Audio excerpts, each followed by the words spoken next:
And Alibaba is set to make history tomorrow, and this is all a culmination of years of work by its founder, Jack Ma. Cathy takes a closer look.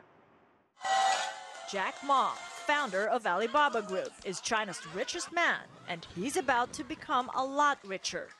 Ma has been orchestrating Alibaba's debut for at least 2 years now, maybe longer. Getting here wasn't easy. This isn't the first time Jack Ma has gone to the financial markets to raise money. And he started off right here in Hong Kong when, in 2007, Alibaba.com's initial public offering raised nearly $1.7 billion. Alibaba.com stock price rocketed on its debut, up 135% over its listing price. Its share price climbed even more, almost tripling in value before reversing direction.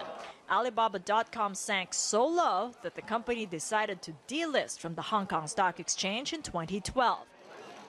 Francis Lun, CEO, GEO Securities, didn't invest in the stock. At that time, they list the part of it as B2B. That's really not very profitable. And for the entire organization, actually, it's the B2C, the consumer part is valuable. And that's making all the difference. Many investors see Alibaba as a gateway to China and the world's largest concentration of internet shoppers.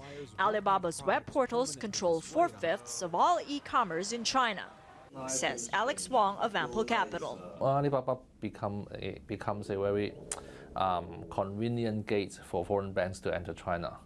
That is the value of Alibaba. You won't get an argument from Jack Ma. The firm's IPO registration says China has the world's largest internet population at the end of 2013, a whopping 618 million users. That's nearly twice the population of the United States. Alibaba also reported in late August that it had 288 million combined buyers and sellers.